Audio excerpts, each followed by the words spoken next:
Welcome to Face to Face. This is a show about change and what's next.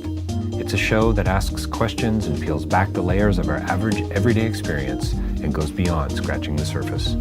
We interview people doing incredible things who are making a difference around the globe. Join me as we listen in and get one step closer to understanding that big ideas shared create collaboration. Collaboration can inspire community, and communities create social change. I'm David Peck, and this is Face to Face.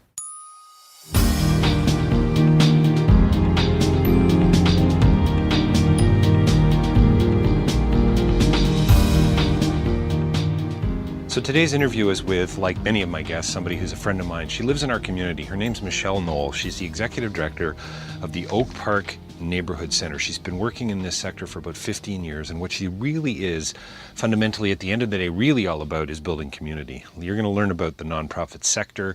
You're going to hear about what it means to fundraise, but more importantly, you're going to hear about what it means to participate with others, to empower others, and frankly, to listen. The Oak Park Neighbourhood Center, they are in the richest place in Canada. They're in Oakville, North Oakville, and they talk a lot about what it means to live at risk in one of the wealthiest communities in Canada. And believe me, there are reasons to believe that this is the way things are. They work within a 1.5 kilometer radius of the building. They kind of do a little bit of everything, and you're going to hear Michelle talk about that. I think you're going to enjoy the interview. She's a woman who focuses on people's strengths, and she tries to stay away from the whole notion of deficit. Enjoy the interview. I think you will, and we will talk and see you very soon. Well, welcome to Face to Face. We are here on a chilly day in North Oakville with Michelle Knoll. Thanks for joining us today, Michelle. Thank you. We are at the Oak Park Neighbourhood Center, something that has been in the works for about 15 years, started in 1999. It's gone through a few changes in the name and so on, but we're going to talk to Michelle today about some pretty interesting things in the wealthiest community in Canada, which I want to get into. We're going to talk about things about being at risk and poverty and so on. So yeah, thanks again, Michelle. So tell me a little bit about, you've lived in Oakville for quite a few years. Why are you doing the work you do? Or maybe tell us a little bit about the work that you do in the community. And then tell us why in this community, when it is in fact the wealthiest place in Canada, how are people at risk in the wealthiest place in Canada? So we have 15,000 people, give or take, in Oakville who live in poverty. So still a force to be reckoned with that we obviously need to provide some supports to, even though we are the wealthiest community in Canada.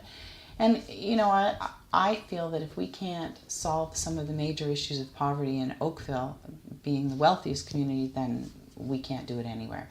So it's a bit of a challenge for me, because I think we have a lot we have people who need support, but we also have a lot of people who have the capacity to give. And connecting those two is a lot about what we do, what we value at Oak Park Neighbourhood Center. But we're based out of Oak Park, and Oak Park in Oakville is a new urbanism community. It's won awards all over the world. And because of the nature of how Oak Park was sold, people tended originally, when it was started to be built 20 years ago, to move here because they were interested in community. Their porches were in the front. We were sold to live, work, and play in your community, and so it just attracted people who really wanted to know their neighbors. And when people first started moving in, you could see that in the community. People had, book clubs started, and small business groups started, and babysitting, groups to support each other. So 15 years ago, a woman moved in, I guess in around September. And by November was quite concerned, as a new development, that she wasn't going to get to know her neighbors with the snow coming. She'd met some people in the park, local park, and so she decided to just invite a few people she met in the park to her home. And for like dinner or bridge game? Yeah, just to hang out with babies. So it was baby-based, mostly kids in carriers. There were a few 3-4-year-olds, a couple 3-4-year-olds, I think, at the time. And we moved in around the same time she did, across the road, and when our youngest was born, it was about 8 months into the group meeting. So by that time, just by word of mouth, with no flyers delivered door to door or anything else, we were at about 26 women. Wow. And so Grania, who was the founder of the group, asked the local sales center, could we meet there once a week, because it was too big for her home. And the sales center agreed, so they're still selling homes out of there. So one morning a week on a Thursday. Which is where we're sitting right where now. we ended up, which is, been an 12 amazing years story. later.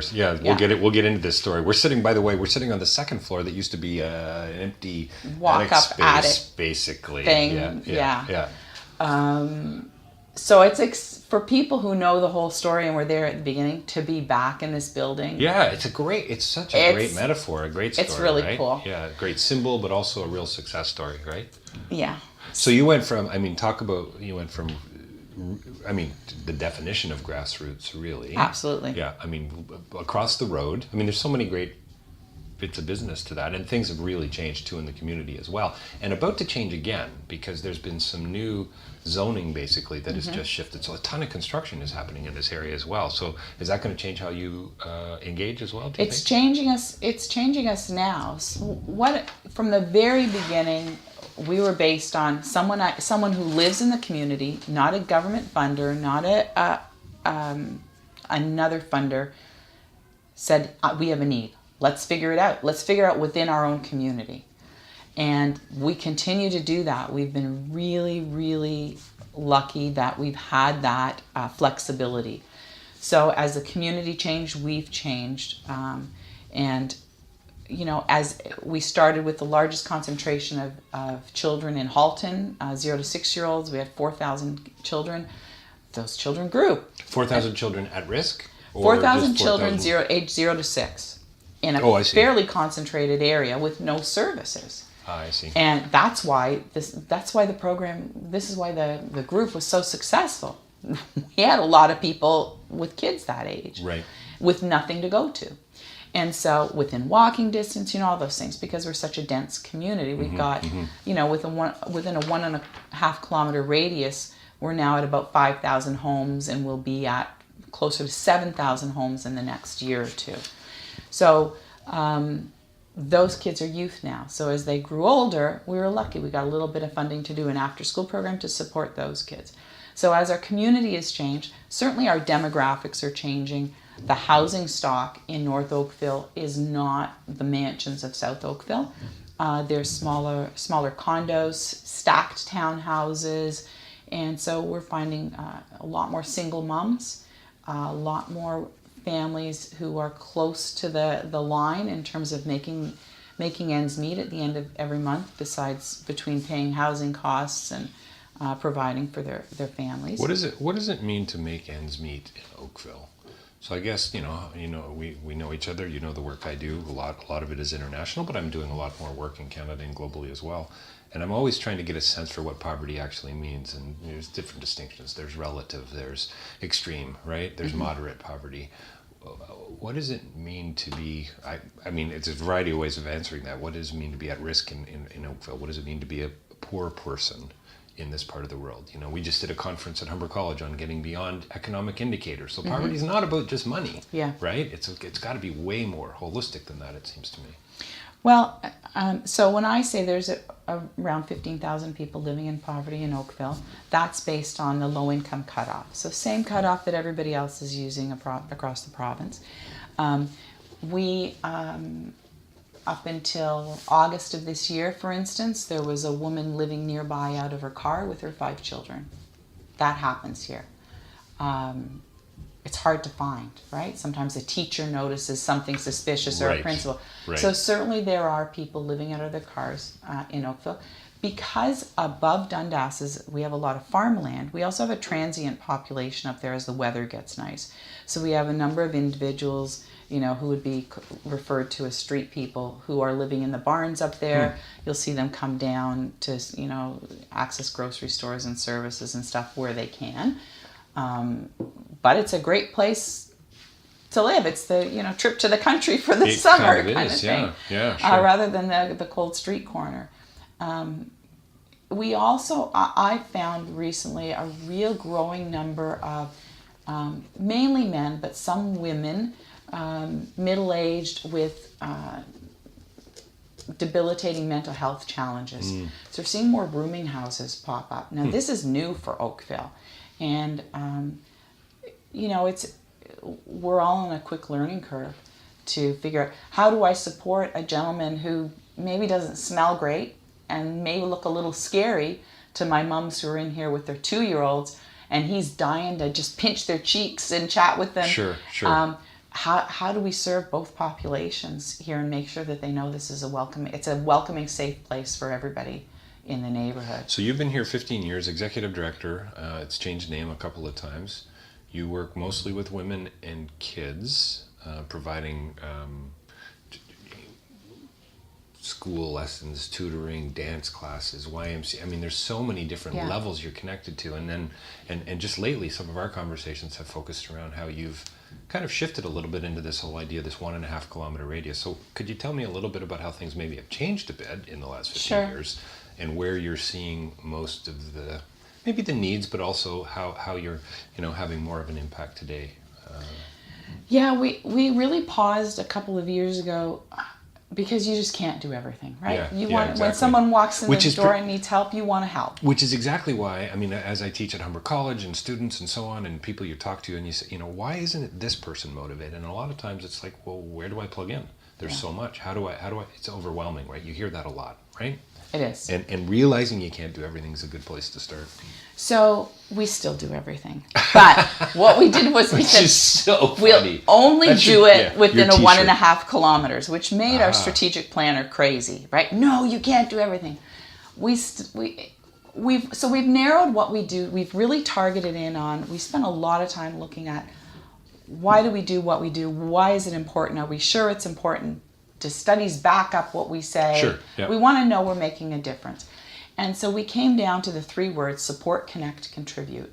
And everything we do has to include those things. We have to support people who need to be supported, and support people who want to give back and find a place for them.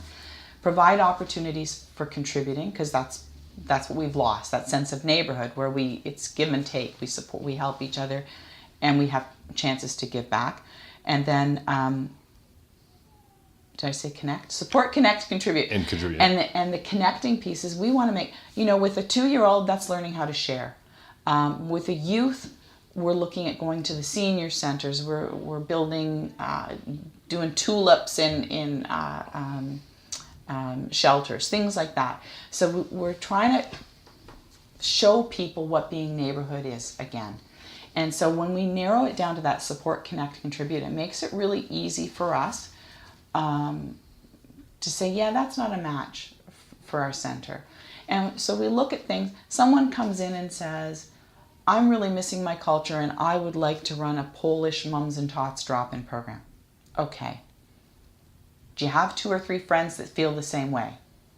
It's kind of our check and balances. Is this really a need? You do. Okay. Can you volunteer to run the program? You can, you can't. Do you have insurance? Don't you have insurance? We can provide your insurance.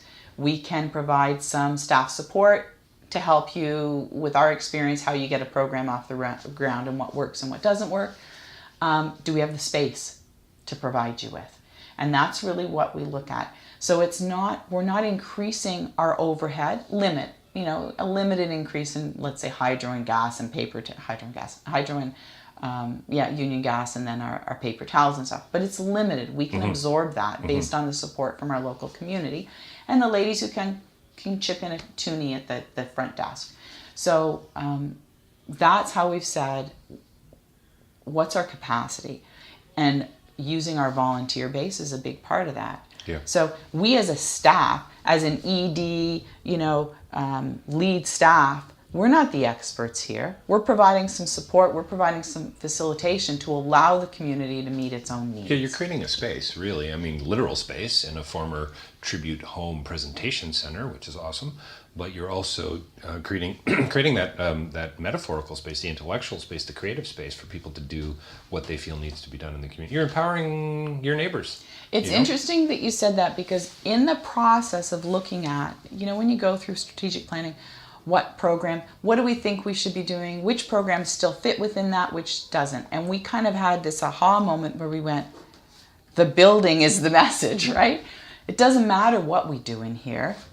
The fact that we've provided a safe, welcoming place where people gather. It's about the gathering. It doesn't matter if it's a youth program or a program to help youth at risk or a children's program or homeschooling.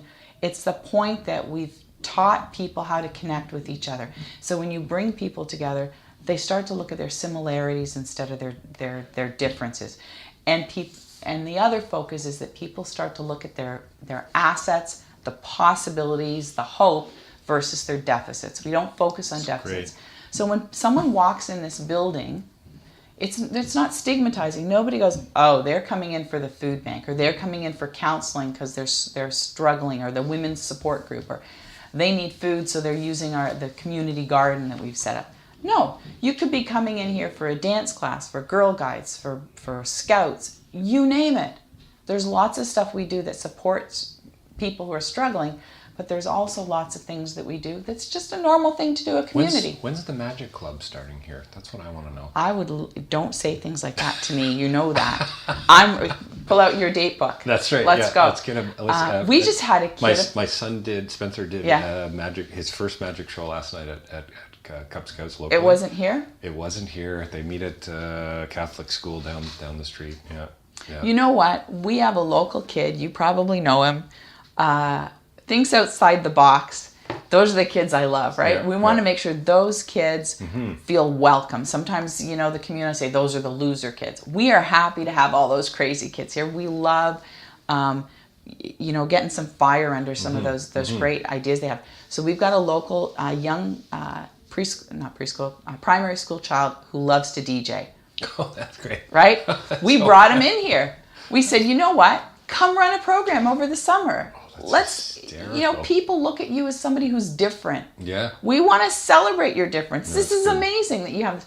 We had another, he's at Sheridan right now, struggled with some mental health and anxiety challenges. And he came to me and said, I want to start this improv drama program. And I want to include everybody. It's a great outlet for kids struggling with some anxiety or... He's running it every Saturday. We gave him the space. He's under insurance. So good. Set him up with, because we want checks and balances. We want to make sure we've got some consent forms from the parents and emergency release, which he wasn't used to doing. So provided him with that backup. He's here every Saturday. I was at work. I had to come into work on Saturday. They were having a ball downstairs. And it's so great. All we had to do was provide the space and some help with, hey, you need insurance and you need proper forms. So if something happens, you know how to get a hold of a parent. That was it. Yeah, we can do that. Neat. Yeah, that's cool. So you've got needs in the community, you've got donor responsibilities, etc. I know a lot of what you've done has been funded by the Ontario Trillium Foundation, which is amazing, and some of the construction as well. Are you driven, would you say, by needs, or are you driven by funding, or is it kind of a, is there kind of a, I don't know, there's clearly a relationship there, and anyone who's in the nonprofit sector knows that. But it sounds to me like you're kind of driven by, what's going on in the community. To tie back into you still do everything just in a 1.5 kilometer radius. So we have a fantastic model, and I would be happy to sit down with anybody. Neat. We've managed. The reason we can be so responsive when somebody walks through the door with an idea is we have very limited government funding. So we have government funding for our after-school program, which is very specific, 3 days a week, 3 hours, your 3 hours is scheduled. We really needed youth programming in this community. We now have the largest concentration of youth in Halton because they used to be 0 to 6. They grew. Right. And so we said, we're going to take that government funding because we can't fund it and we need something. It may not be entirely the model we want, right? It's that compromise. They've got some money. It's close to what we want to do. We've got to take it because it's the difference between having no options for kids after school. What we've done is I was at a workshop years ago and the individual said, look at what you have that somebody will pay for that'll help fund your costs. And so it moves you away from that government reliance. So we have a preschool we run half mornings a week that gives us a good chunk of money that goes directly into covering our costs for our free programs. But we stuck to our philosophy. So it's the most affordable preschool in Halton. You can sign up for one day if you want, which nobody else will do. So it makes it accessible to families who are watching their pennies. And we've got full subsidy for people who need it. So that money goes straight back into our programs. We're still accountable. We still keep stats and doing all the things a funder would require because we watch that. If we're not getting the numbers or the people coming inside our doors don't reflect the community outside, we've got a problem. We've missed something. And so we keep close attention to that. We also rent the space. So we're renting the space for between $18 and $24 an hour. Most affordable rent in Halton, which is great. So one day we might have, the Conservative Riding Association in here, and we've got the kids from Posse Project next door who are at-risk kids who talk about some pretty out there topics, having coffee together at their breaks. I love that stuff. So it's increased the synergies in the building and the overlaps we've seen. Are people saying, "Hey, I didn't know you did that." We see. It sounds like, I was at the Center for Social Innovation in Toronto. They've got a new location up in the annex up Bloor Bathurst there, and it's a wonderful space. It's you got the old hardwood floors and the columns and so on, and it's wide open, and people are sipping coffee and sitting on old couches and things. You've got a little bit of that going on here. There's a socially innovative, relational component to what you're doing here that's frankly pretty exciting, and I think could change the way nonprofits kind of work in the future. I think the idea that you got your at-risk youth and your conservative groups having coffee together. It's amazing. It's pretty amazing. Where else is that going to happen? Yeah, it's not going to happen in Oakville. In Oakville, yeah, exactly. There's nowhere else that happens. You're creating community in a sense. So where does the volunteer base fit in? I mean, are you really dependent on them? Would you say? Mm-hmm. Yeah. I think last year we had 170 volunteers who equaled 2 full-time staff. So our staff are all part-time. We have 9 staff. And we're not the experts. We know some stuff. We're happy to sit down and talk to you, but you know more than we do about what your life is, what's going on in your life, and we're happy to come alongside you. We're also happy to connect you to other women the same age, kids the same age. It's really about facilitating community. People don't invite people into their homes anymore. They don't want people to see what their furniture is like or what they don't have, or that. The world's changed drastically in that regard. And so this, used to be you met a mom at a park, you said, "Hey, it's almost lunchtime, let's grab lunch together at my house." That just doesn't happen, or it's very rare. And so this provides an opportunity to people to start to remember what neighborhood is and to get rid of the bloody cell phones. I'm big on, we want our center to feel very welcoming and home-like. And so we don't put signs that say no cell phones allowed. But if someone's sitting on their cell phone, staff are going to go and engage that person. Is it that you don't feel safe here? You don't feel comfortable? Let's introduce you to the mom down, sitting 2 seats over from you who's got a 3-year-old the same age. Let's find out what your interests are. Would you like to volunteer? What are you connected to? What can you give back? And start to engage them in the center and talking to people again. People don't know how to say hello. We're seeing it with our kids in the after-school program too. People don't know how to say hi. How are you doing? They feel safer hidden in their phone, right? So that's a big part of what we do. Again, it's this support, connect, contribute. It all goes back to that. When you break it down to the studies that look at the breakdown of neighborhood, you look at the developmental assets from the Search Institute. Everything comes down to those 3 words. And through the strategic plan process, we came up with this, I don't know if we'll call it a vision. And so it was, people belong, families are strong, neighbors care, everyone contributes. And one of our kids, actually Granya's oldest son, was in, because now these kids who are our original kids are coming back to volunteer. Sure, yep. And so Kieran came in and he said, because we had it posted on the wall, he said, "What's that?" And I said, "Well, that's our new, we're kind of looking at that as maybe a vision statement." He said, "Well, it doesn't rhyme." So one of our original kids from 15 years ago rewrote our mission statement. So it's people belong, families are strong, neighbors care, everyone shares. And I went, that's kind of Dr. Seussish. It kind of fits. It kind of fits for us. I like where you're headed with that. So tell me about the building. I mean, I want to ask you about your own, your own sort of history. And I mean, you sound to me like an entrepreneur, a social entrepreneur for sure. So I'd love to talk about that. But I mean, just the way you've used this building is very entrepreneurial. It's been around, the building itself's been here since 98. Over 20 years. Over 20 years. So this is a former Tribute Home Presentation Center. Tribute was a big builder and still are. Mm-hmm. Are they still in the community? Not in Oakville. Not in Oakville anymore? No. No. That's how we got the house. Right. So they moved out of the community, built a lot of homes, a couple high rises, etc.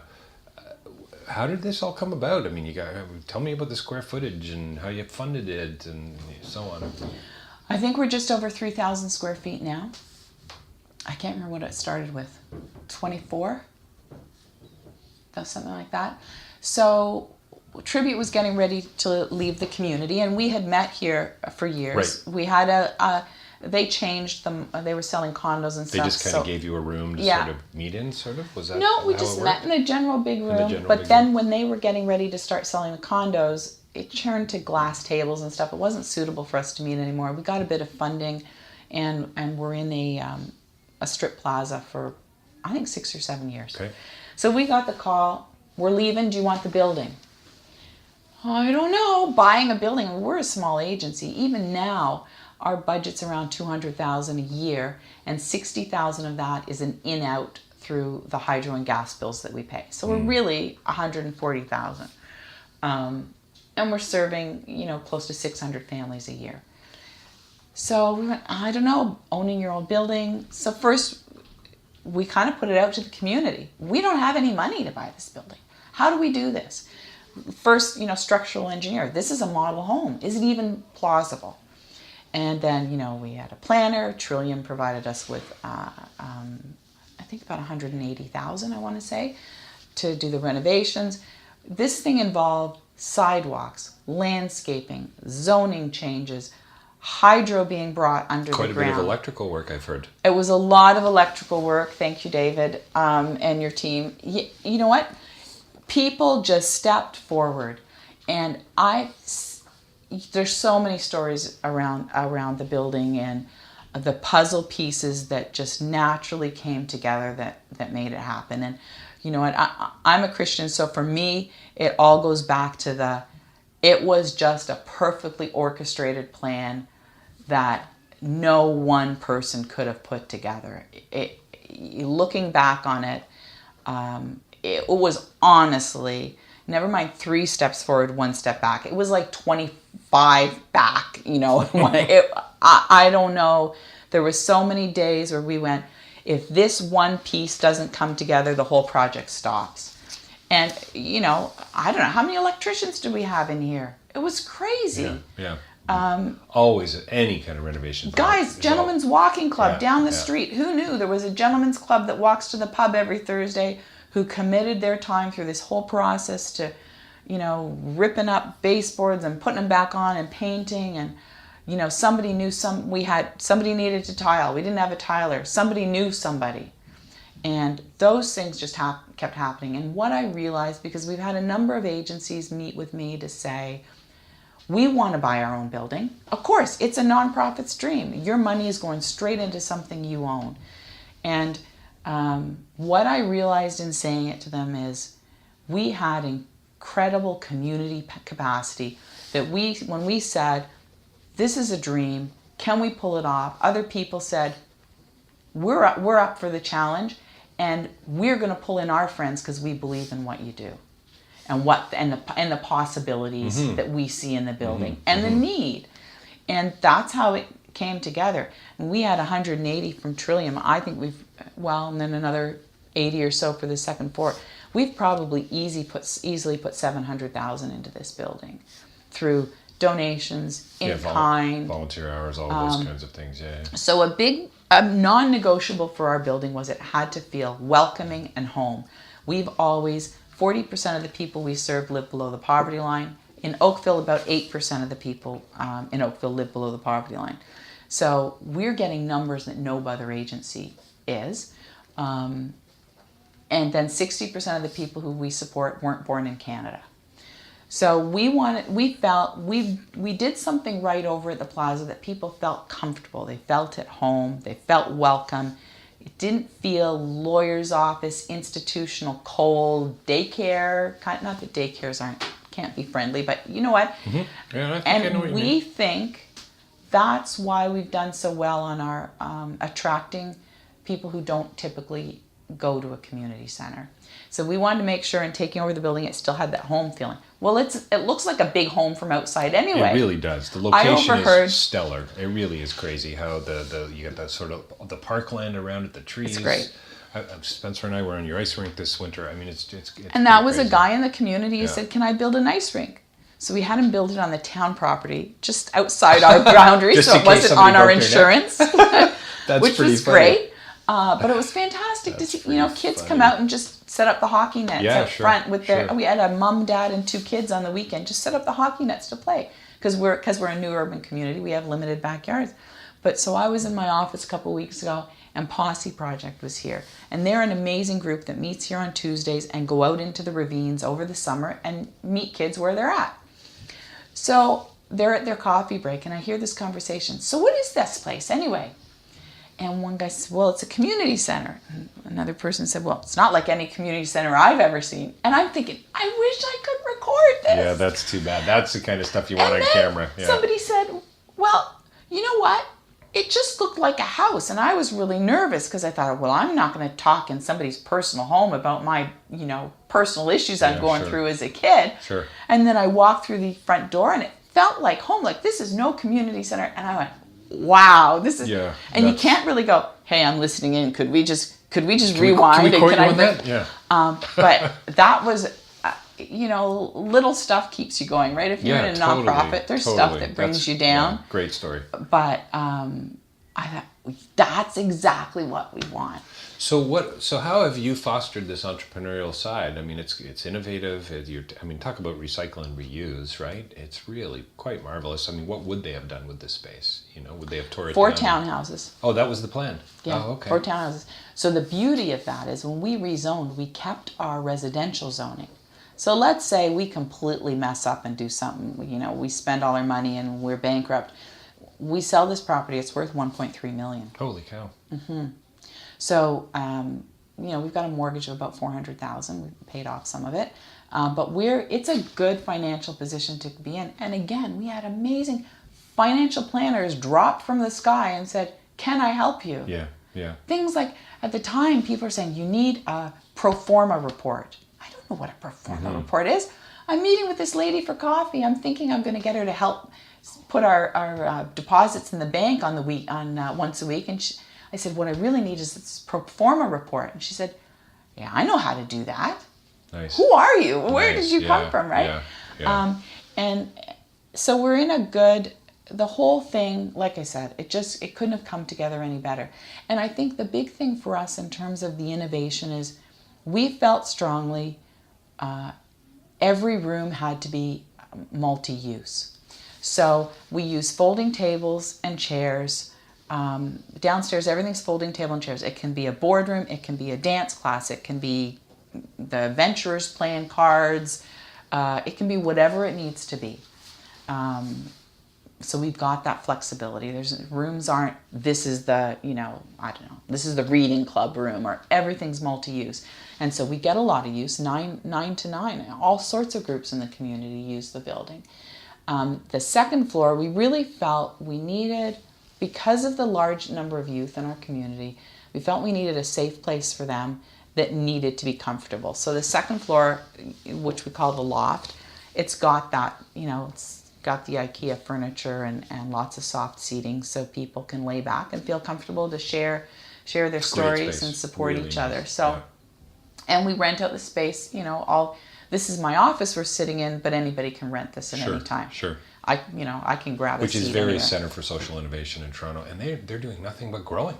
Yeah. And it's a vibrant community. There's a need for it. There is a need out here for it. There really is, for people like me, so change. I mean, it's, having that opportunity to sometimes you work from the dining room table or the kitchen table or the local Starbucks, which is where I find myself most of the time, and then divide my car into quadrants. The to-do list that I need to do is on the passenger seat. Yeah. And things that need to be filed is on Victoria's chair in the back, and so on. You know that all too well. And here, you know what? there's sometimes a push to lock doors, right? Well, that's your office, lock the door. It's not my office. It's the community's office. It's whoever. So sure, I have a locked filing cabinet, and we've got a couple of those, but we want people to feel that this is their space. They're welcome to use anything in the space as long as they put it back where they got it. And I've really bucked that. I hopefully. Well, it sounds to me like there's a spirit of inclusion and sharing and collaboration here that may not be found in a lot of other places. Maybe that's been, your kind of key to success to some degree, is trying to provide that embrace, right? That spirit of inclusion. Because the whole idea of not locking the door is a great kind of metaphor as well, right? And because I think, in the nonprofit community, as we both know, everybody's pretty protective. Well, that's my potential donor dollar, so I don't want you going there, and so on, right? And it's easy to get cynical about this stuff. Yeah. I mean, you've been around long enough to be pretty cynical, I would say, about the nonprofit sector, and yet you guys seem to be continuing to break ground. You know what? We were the new kids on the block when we started meeting. I mean, people called us a duplication of service. Right. You can't continue to meet. Sure. What are you talking about? Yeah. You're a duplication of service. I don't think so. People are coming here. 3,000 kids are born in Oakville every year. 0 to 3, that's, 9,000 kids. I have to do my math. Yeah, sure. There's no one agency that's serving 9,000 children. I think there's room. This concept, agencies pit against each other. You're a duplication of service. I'm sorry. People need different kinds of services, different entry to services in different neighborhoods. Sounds like the nonprofit community could take a lesson or two from what you're doing here internally in this 1.5 kilometer radius, with the idea of serving your neighbors and hanging out with your neighbors and creating a space, because I think it's got to change. In the book Forces for Good, I think very American, but I forget the writers right now. Leslie Crutchfield is one of them. Look it up, Forces for Good. But 6 things that good nonprofits have to do, and one of them is collaboration. I talk about it all the time, Michelle, is, most nonprofits love to talk about collaboration, but they don't do it It's too the well. new catchword. I swear this week I've heard the word collaboration out of somebody's mouth. Partnership. 10 times. Thank you, Tamarack. You got collaboration on the table. Nobody knows what the hell it means. Yeah, exactly. They're all saying it, and I'm thinking, you don't have a clue what you're saying. I went to the workshop at Tamarack on collaboration, and it's now going to be a leading thing we do. Now I'm going to collaborate. Really? I'm ready for you. Let me know when you're ready to collaborate. Well, my brother read a book on leadership a few years ago, and gave me the synopsis. And he said, it's good, and you should read it, but really it comes down to being a good leader is just being a good guy. That was his paraphrase. I'm a big John McKnight gal, so sure, people have come along since. I like some of their stuff I don't agree with, but it all comes down to, when you bring people together, when you focus on people's assets, it's good. That's as good as it gets. Well, I love that comment you made earlier about I forget what the line was. I've got it written down here somewhere, but the whole idea of focusing on people's assets and empowerment is right. We don't focus on deficits. That was the line, that's right? all John McKnight. It's a big deal. And it's a big deal. when you, so I've had some great people in my life who kind of led me down that path, and I went to Humber for community work. My mom lived in Flemingdon Park, so very involved with the stuff there. Mom was a community worker in Flemingdon Park.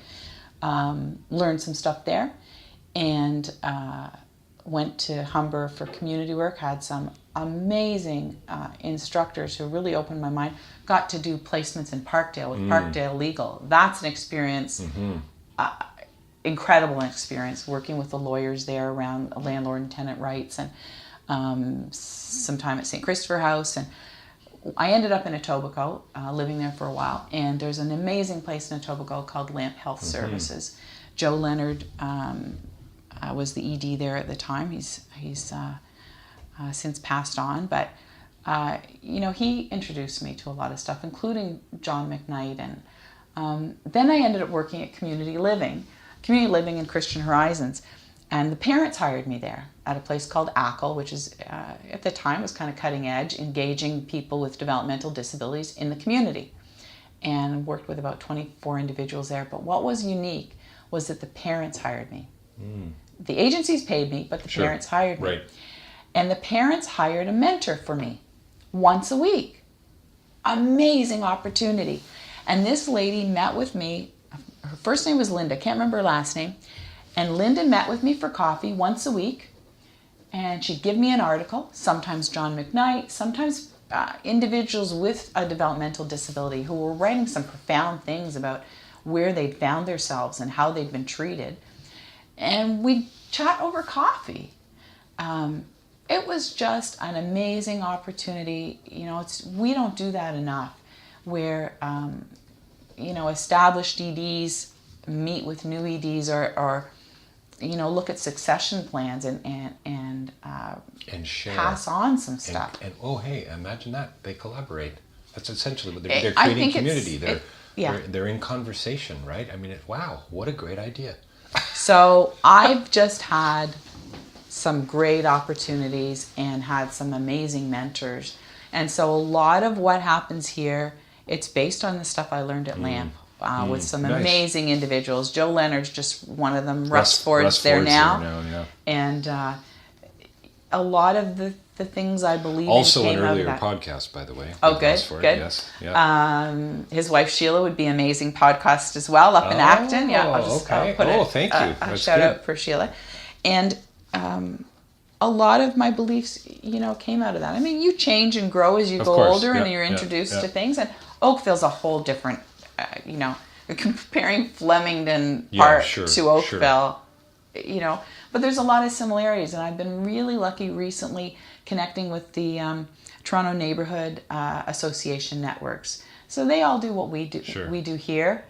Each one's different because it's based on the neighborhood that surrounds them, right? But there's crossover on some level for sure. Lots of crossover, and great. You know, I go to a conference once a year with them, and then there's also emails that go, "Are you aware of this? This is a new trend." So it's great to be talking to other like-minded people. And they've been generous, even though it's the GTA group. I kind of snuck in there. But that's a great movement, you know, that goes back to the settlement houses in Toronto and that are the basis of the neighborhood centers now. It's got a very rich Canadian history. And we're trying to do it again. And places like London, Waterloo, Kitchener, Ottawa, Toronto, they've basically divided up their community into neighborhood centers where the community can come in and talk about issues in those communities. They've done amazing things, like you'll hear stories about parks with ovens, right? Where the community gets together and bakes pizza together. Blackboards in neighborhood parks where people write about their community. Yeah. Tool lending. The ideas are endless. Yeah, it's cool. And that's a great group that motivates me. So we got to wrap it up. Yeah. Believe it or not, we're at 40 minutes or so, and lots more to talk about. Barely scratched the surface. But what's next? Do you see trying to build this out more, or is it just let's focus on the 1.5 kilometer radius for the next few years? I have a great board chair. I have a great board chair who said, "Stop! It's 1.5 kilometers. Just stop." And you know what? It's working for us. We're really trying to do better at making sure the support, connect, contribute is through everything we do. Job interviews, you know, program plans, you name it, board reports. That's a big focus. Seniors are on the radar, right? Anybody who's paying attention to demographics. We've had some seniors start to come in the door.